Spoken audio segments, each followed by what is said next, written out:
បាទជំរាបសួរលោកគ្រូខ្ញុំបាទឈ្មោះជួបបញ្ញរិទ្ធមកពី SU35 ថ្ងៃនេះដែរខ្ញុំមកបង្ហាញពីមេរៀនពីលំហាត់ទី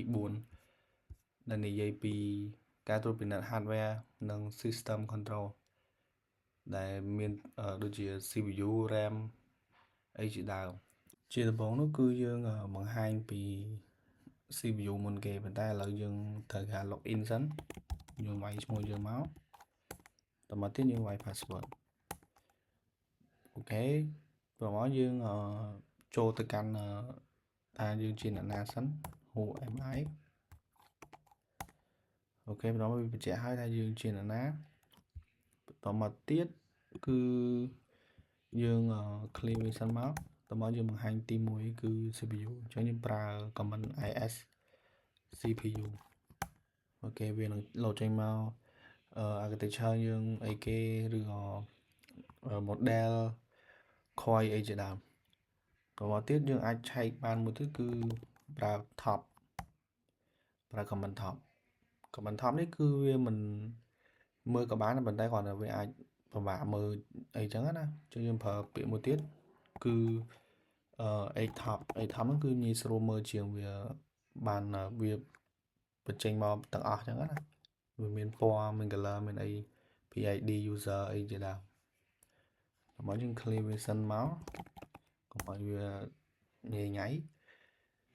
ចូលទៅខាងនេះគឺយើងមើលទៅ RAM យើងចង់មើល RAM អញ្ចឹងអូខេចូលចង់មើល RAM យើងប្រើ command free .h វានឹង load ចេញមកគឺ RAM របស់យើងប៉ុន្មាន G អីប៉ុន្មាន G free ប៉ុន្មាន G អីចឹងទៅ share ប៉ុន្មានអីប៉ុន្មាន available ប៉ុន្មានហើយបន្តមកទៀតគឺយើងចូលទៅកាន់ការមើល display របស់យើងដែលមានទាំងអស់នៅក្នុងហ្នឹងហ្មង RAM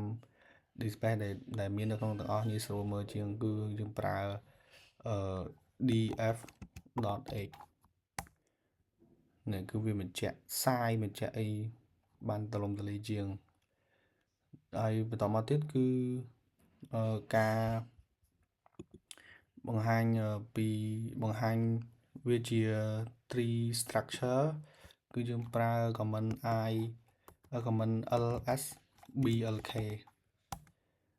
វានឹងបញ្ជាក់1 2 3អីចឹងទៅហើយបន្តមកទៀតគឺយើងចូលទៅកាន់ network របស់យើង network និង GPU information របស់យើងគឺយើងប្រើ command IP address ដែលយើងចង់មើល address របស់យើង IP address របស់យើងគឺយើងប្រើIP A អូខេវានឹងបញ្ជាក់ IP address របស់យើងដែលអាចយើង copy IP address របស់យើងទៅ network ផ្សេងទៀតបានហើយបន្តមកទៀតនោះគឺយើងចង់បង្ហាញពី USB របស់យើងប្រើ command is USB តោះមកយើង enter មកវានឹង load ចេញមក device 001 device 002 003 ID ម៉ានអញ្ចឹងទៅដែលប្រើទៅលើអីខ្លះអញ្ចឹងណាម៉ាស៊ីនអីខ្លះអញ្ចឹង user អីខ្លះអញ្ចឹងហើយបន្តមកទៀត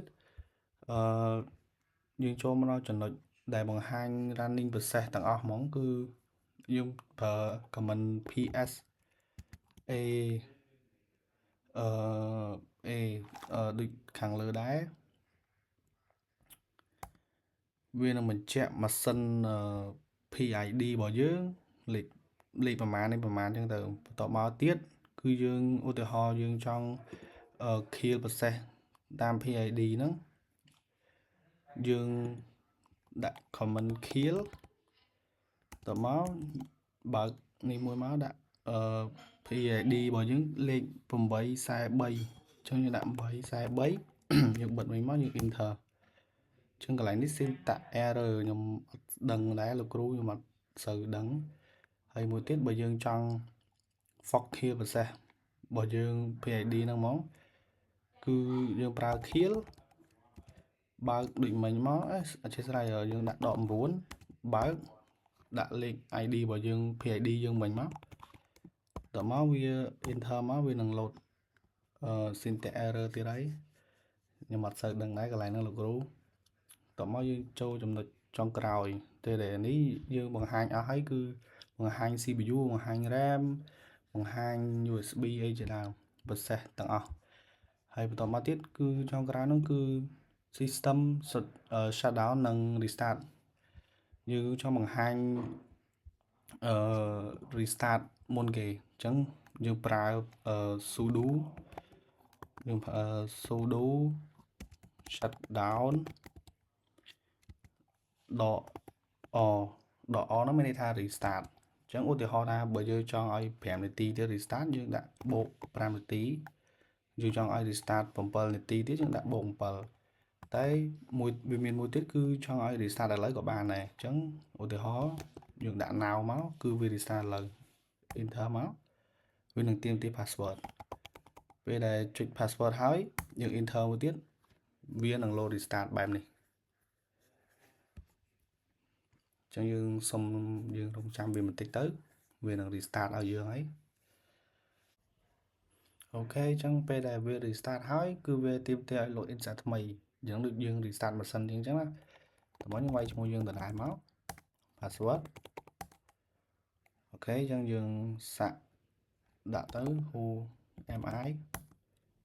đôi mình máu vì đừng lột trên máu tụi mới giúp ra dương trong chạy mở CPU dưới như ra comment is CPU